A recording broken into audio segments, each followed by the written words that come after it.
I can't think of anything more satisfying or beneficial than growing your own food. However, in our changing climate, it's becoming more challenging. We're seeing more warmer temperatures, longer growing seasons, and more extremes like heavier spring rains, drier summers, and more frequent droughts. That means more evaporation, drier soils, and greater stress on our water supplies, right when our plant needs the most consistent moisture the most. So today I want to focus on one simple idea, that we can grow abundant food at home while using less water, if we change how we grow. Every water-wise habit we adopt in our garden protects our own harvest,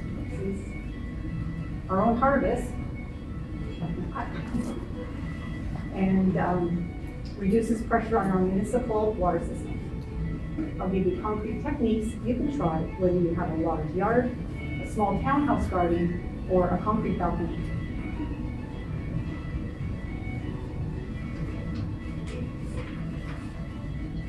When most people think about conserving water, they think about hoses and rain barrels. But our garden layout is just as important. You don't need to have a big yard to get big results. Raised beds, container gardening are very effective ways to grow your own vegetables in a limited space. In fact, these methods are actually better because you have more control over weeds and pests, and you have the ability to use good fertile soil right from the start, which will give you higher yields due to good drainage and deep rooting. If you're using raised beds, you'll need a combination of triple mix and compost. If you're using containers, you'll need a mixture of a soilless mix and compost. And a soilless mix is basically potting soil.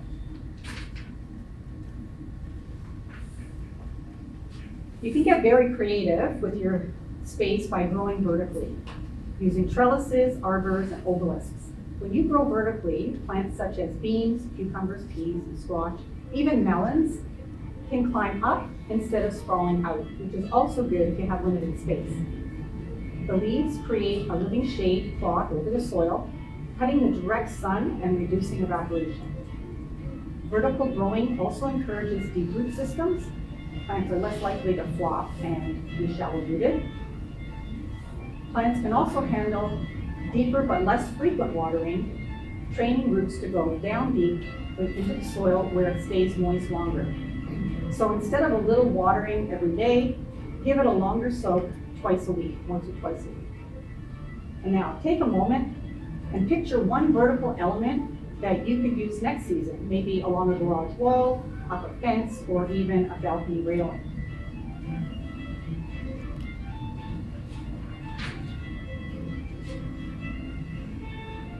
If you do have enough room for an in-ground bed, but just dread the thought of digging out a whole area to accommodate it, you can make a raised in-ground bed. This is done by adding soil and compost on top of an existing lawn or garden bed. Consider this method if you have poor soil, as it allows you to use healthier soil, and it will eventually break down and improve the garden space below.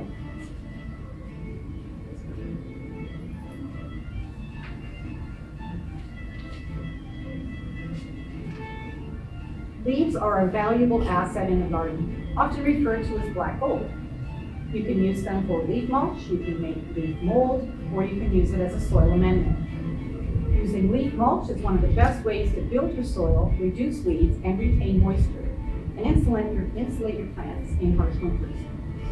Turning leaf mulch into leaf mold saves money on buying compost and other soil amendments.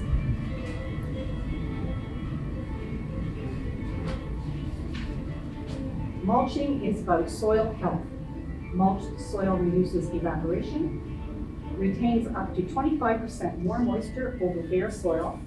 It shields soil from wind, sun, and preventing erosion and moisture loss. It suppresses weeds, so they don't steal water from the vegetables. And over time, breaks down into organic matter, improving your soil structure and water retention. Leaf mulch is just basically a 2 to 3 layer of leaves spread across your entire surface of the soil. And the best way to use this mulch is to shred the leaves first, because leaving them whole doesn't really allow water to penetrate effectively through the leaves and for air to circulate. So it takes a little bit longer also to break down the soil. So here are 3 ways you can do this. 1, use a lawnmower with a bag attachment. Set your lawnmower to a high setting. Collect and chop leaves into smaller pieces, and use a bag attachment for easier collection. 2, you can use a leaf shredder. Place leaves in a chute.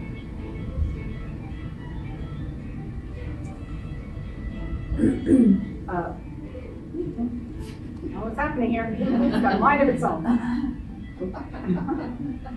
Leaf shredder, you can just place the leaves in the chute where they're shredded into smaller pieces and exit directly into the bag. This is a method I use as it breaks the leaves down much finer and fills the bag all in one step. You can also use a string trimmer. You can fill a clean garbage can or a large bin, 2/3 full of leaves, and just use your string trimmer to chop those leaves down into smaller pieces.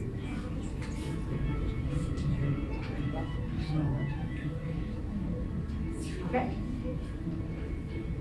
Compost can be used as a soil amendment or a mulch. It's made up of nitrogen and carbon from green and brown organic material. Green material can be garden waste such as grass cuttings, plant material, or even kitchen scraps. Brown material would be the dry material, such as dry leaves, cardboard, shredded paper, or straw, not hay. Do not use any cooked food, meat, or bones in compost. The ratio of carbon to nitrogen is 3 to 1, which means if you have 1 5-gallon bucket of grass clippings, you'll need to balance it with 3 5-gallon buckets of leaves, straw, or other dry material. Organisms with this ratio work faster and more effectively to break down the material. The right balance also raises the temperature, which will help kill pathogens and weed seeds.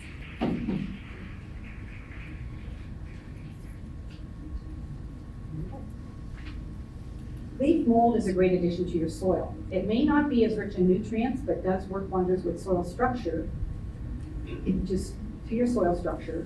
Clay soil in particular, it improves greatly with the addition of leaf mold. To make leaf mold, you want to collect your leaves and shred them with your lawnmower or shredder. Place them in a bin or wire enclosure or even a large plastic garbage bag. If using a large plastic bag, you just want to layer your leaves with enough water to wet them, but not really soak them. Poke some drainage holes in the bag with a garden fork. Keep them damp in a shady spot and allow them to decompose for 6 to 18 months. Aerating the pile by turning it occasionally can speed up the process. And remember to keep it moist. The 1-year-old leaf mold, this picture up in the corner, it's not fully broken down. It's not fully broken down yet, but you can use that as a mulch in your yard, and it can continue to break down over the course of time, probably at the end of the season. This picture on the bottom is your fully broken down leaf mold, and that makes a great soil amendment. So that's kind of the finished product, and that usually takes maybe 2 years, year and a half.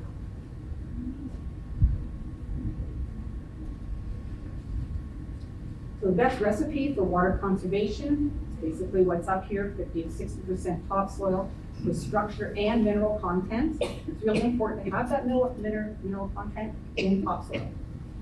30 to 40% compost for nutrients and moisture retention, and up to 10% coarse material like leaf mold or fine bark floor drainage.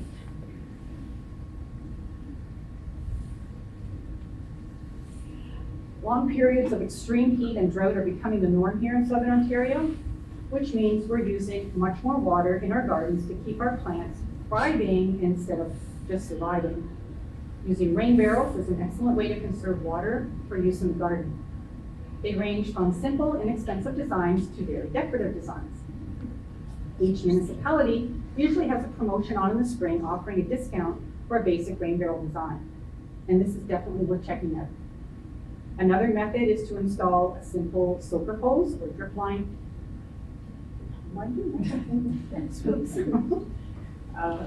Drip line connected to a timer. This will give you deep, infrequent watering early in the morning, which is actually the best time to water. Other things to consider. You need to determine if you're growing warm weather or cool weather plants. Warm weather plants such as tomatoes, peppers, squash, and cucumbers should be planted after the last frost date in your area. or started 4 to 6 weeks before the first frost date, as they are very sensitive to cold weather.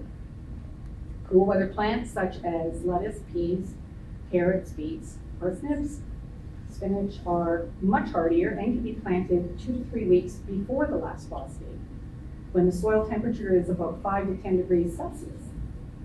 Before you even get started sowing seeds, you need to know the number of days to maturity, and it should be on the back of your seed packet.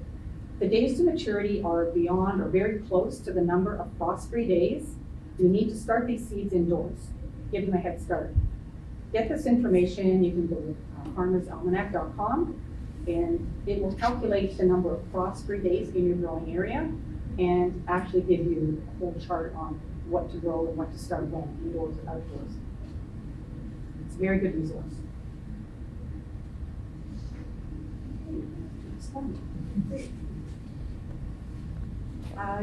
You must also consider what you want to grow and if you can provide the growing conditions they need to give you a good harvest. Sunlight requirements are a very important factor. Fruiting vegetables, which would include the above ground vegetables like your tomatoes, eggplant, peppers, etc. They need about 6 to 8 hours of sunlight a day. Your root vegetables would include vegetables underground like beets, carrots, parsnips, potatoes, would need 4 to 6 hours of sunlight a day. Your leafy vegetables, including lettuces, spinach, Swiss chard, kale, etc., mustard greens, they only need actually 3 to 4 hours of sunlight a day.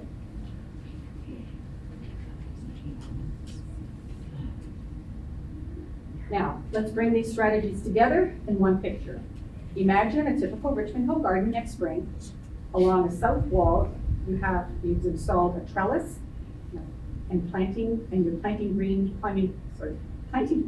climbing beans or cucumbers, which makes a vertical layer that shades the soil. In the main area, you build a raised bed, no more than 4 feet so that you can reach the center from either side. Fill it with topsoil and compost. You top everything with a 2 to 3 inch layer of mulch. You install a simple soaker hose or drip line connected to a timer or add a rain barrel or 2. And what you've created is a vertical canopy that shades the soil, a living sponge of organic rich soil beneath, a raised bed that makes every liter of water count. And this kind of garden will need fewer waterings, bounce back faster after heat waves, and still give you a healthy, productive crop and a measure of food security. And as you can see, you've got container gardens on one end, this end, you've got raised beds in the middle. That's actually about 2 feet wide, and vertical growing over an arbor here. And that doesn't really take up very much space, as you can see, but you've got a pretty good variety of fruit or vegetables here. Actually, there is fruit too. There's a red currant bush on the end.